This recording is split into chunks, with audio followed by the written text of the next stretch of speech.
Okay, hey guys, hope everyone's well.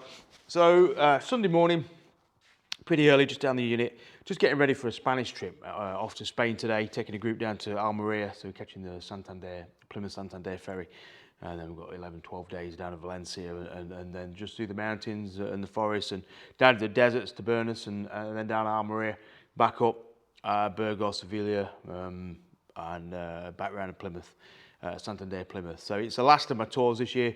It's been a busy year. I've had Iceland, America, Italy, France, where else? Ireland, Land's End, Johnny Groats. And with it being a Spanish trip, I guess I was interested in a Spanish bike. And this is the Rieju 500 Aventura. Rieju are historically a Spanish brand. I think with this bike, all they've simply done is gone to China and buy a bike that was already being built out there. It's had several names in China, and I can't remember off the top of my head because there's a lot of letters and a lot of vowels in it. But this effectively is a Chinese bike, engineered, designed in China, brought to Europe by Rieju and rebranded as such. Just want to do a quick video intro on it really. Obviously I'll do a longer term review from the Spanish trip, but it really piqued my interest, this bike, I've got to be honest. When it came out, I think John at Rally Raid, he told me about this bike he'd seen at EICMA, you know, this twin tank, so it's got 20 litres at the front, 20 litres at the back, like an old G650 GS type style.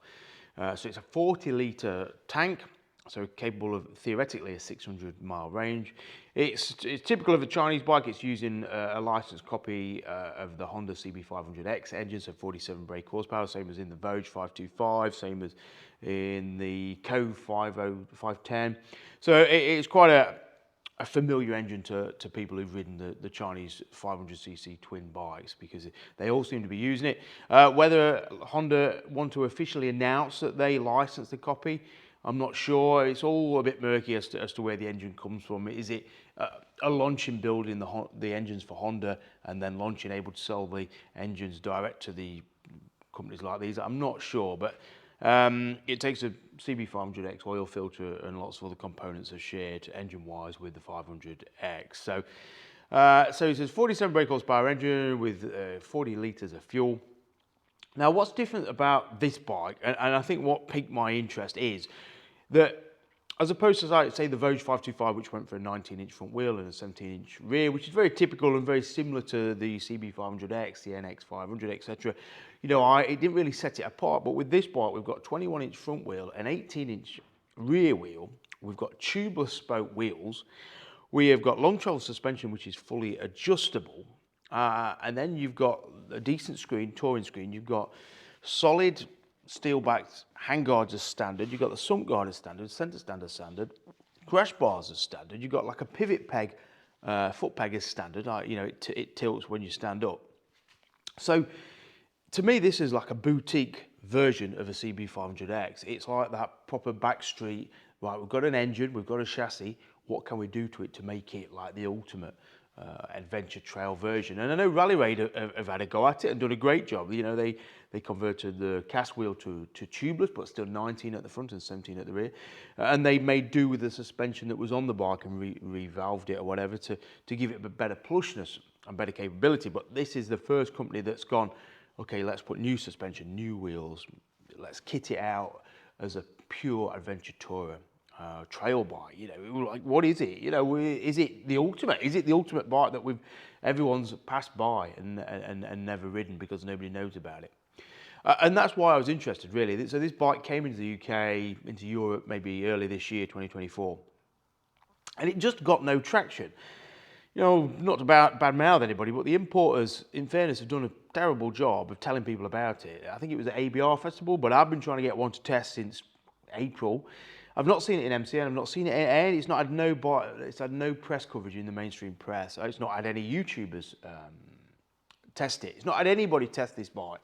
And it's kind of it's been a bit of a frustration for me, because I'm very interested in it and I've wanted to ride it. I've wanted to see other people ride it. I've wanted to see it in the flesh, but it's almost like it's been hidden. And I don't understand why, whether it's a lack of supply or apathy or who knows it. But to me, like something like MotoGP with Vogue, you're doing an excellent job. I mean, they delivered a 525 down to me, picked it up for me, let me have it for a few weeks. They do the same with other YouTubers. I mean, they're very proactive in getting their brand out there, as they're doing very well with the 900 DSX. With these guys, this bike has vanished. I bet they've sold half a dozen this summer. Maybe, I don't know, that's only guessing. But list price, crucial factor, 7.5 grand. Too much money. It's an unknown, it's an unknown bike with a relatively unknown brand. Rieju don't have a lot of, I don't think, awareness in the UK at least. So 7.5 grand with no real basis behind it, you're not gonna buy it, are you? And I kept my eye on it, and I thought, should I add it to the fleet? Would it be interesting to do a test on one? Well, obviously that's why I was trying to get a press bike, but I couldn't get one. And then a dealer started doing them for 6,995, which you think, oh, that's a bit better. It starts with a 6. And then Tim at Midlife Classics up in Droitwich put one up for 2,495. And all of a sudden you go, okay, interested now. That switching 500 quid, it meant it was like, it's still a lot of money. It's still not a cheap bike, but it's closer to what I imagined it should be. So I spoke to Tim and said, can you get it ready? This was Thursday. I said, I'm going to Spain on Sunday. Can you get it ready? He says, I'll do what I can. And he did. He dropped it off. I had a courier drop it off. Pete dropped it off yesterday. So I'm just prepping it today, tank bag and things. So it's got 0 miles, 12 miles on it. So is it a sensible choice for taking on a 1,500, 1,800 mile trip? Probably not, but I like, gambles are what makes the world go round. So I bought it to add to my fleet. It's going to be on the A2 fleet after this. So if anybody's booked in to come down and ride the CF Moto and the Triumph and the Himalayan 450 and the CRF, etc., this will now be on fleet. I won't keep it long. I can't afford to keep it long. I kind of, from a business perspective, I think, will it make me enough money to justify to cover the depreciation? That's how I look at it. Somebody said, how do you afford all these bikes? I don't. My business affords all these bikes. I have no money. I own a 411 Himalayan that's 4 years old. That's what I own. The business owns the bike. So, don't think I'm a multi-millionaire. I just like bikes, and I found a way to sort of keep getting through bikes. So I'm very interested to see how it rides. I'm interested to see how it rides with the 40 litres of fuel on board. I mean, really, let's be honest, the 20 litres at the back is not that much different from having a full aluminium pannier setup. A full pannier setup is about 15 kilos, thereabouts. So if you run soft luggage on this, which I am, I'm just going to run a dry bag on the back, and I've got some old alt-ride cinch bags which are going to sit on there. It's a hotel trip rather than camping, so I ain't going to carry a lot of camping gear. So I actually don't think you'll notice it too much at the rear. It's not a light bike. It's a claim 190 dry, but I suspect with all this bolted on, it's probably, and the fuel tanks, I bet it's 235, 240. I wouldn't be surprised. That Vogue 525 DSX on the scales with the aluminium panniers were 230. So I think realistically it's going to be 230, 240 easy with the fuel on, certainly with luggage on. It feels heavier than the CF Moto 450 MT. It's not got that lightness, that movability. It does feel a big bike. It almost feels Africa Twin size, not quite. It's like a 8/10 of the Africa Twin size. Nice tall screen, nice tall gearing. Just riding it up and down here from here to home.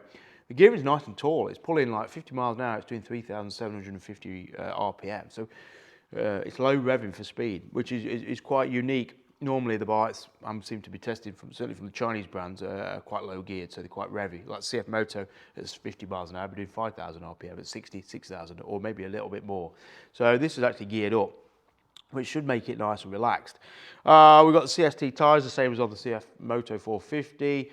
Suspension I'm not going to bother adjusting because it takes a bit of time and effort and thinking to know what to do, but it's got all the right knobs on. I mean, I tell you what, you see a bike on YouTube or wherever, and you get an impression of it. You can't touch it, you can't smell it, you can't see it, you can't sit on it, but you get an impression of a bike, and you get an impression of the quality, the perceived quality. But this has turned up. It's got Torx head screws. It's got like a really nice cut screen. It's got really nice handguards. The grips are a bit firm, and the key. I mean, the key is the key almost like the Chinese haven't quite realised that a key is actually an important element of how we perceive quality of a bike. CF Moto have done that. The CF Moto key is very nice. This is like a budget cheap Chinese cracker key. So elements like that are still a bit off par. But all the machining, the suspension, it's got a radiator guard, everything else seems pretty good, to be honest. So is 6.5 grand for this a good buy? Depends how good it is, doesn't it? But is it a tempting buy for those people who like something a bit different? I think so. Is a 40 litre tank really any use, or is it more gimmick? I think more gimmick, to be honest, because where you're going to go, you're going to need 40 litres of fuel, but maybe you are. So This is it. This is the Honda CB500X, as maybe we've all dreamed about it. You know, big wheels, long travel suspension, big tank, ready to go. So this is it, Rieju, 500 Aventura, my own money, so I can say what I like about it. Service intervals are 3,000 miles, so still crap. Why it's the Europeans who are doing it. It's the Europeans. It's the fat in the middle that's ruining these Chinese bikes to some degree. It's not the Chinese bike. It's not the Chinese. The Chinese have obviously got a company, a man who's building these bikes, designing these bikes. That man has to build a bike that somehow has to get to me to buy it. The bit in the middle is what adds the cost and the drain and the frustration and the service intervals. I bet in China, I bet the man's gone, it's a 6,000 mile service interval, just like the NX, actually the NX 500 is 8,000 mile intervals. And I bet the man in China who's built this knows that this will do 8,000 miles as well. But the importer or distributor in the middle has gone, you know, that's not good. We need 3,000 mile service intervals because whatever. And we end up with 3,000 mile intervals. But the man who built the bike in China knows that it doesn't need that. So if we could cut out the middleman on motorcycles, I think we'd all be paying a lot less for better bikes. But unfortunately, that's the fat in the middle is what seems to make the world go round. So there we have it, Rieju 500 Aventura, Spain 12 days. Hopefully it's sunny. Hopefully it's not a rough crossing today. And I'll keep you updated. Right, cheers.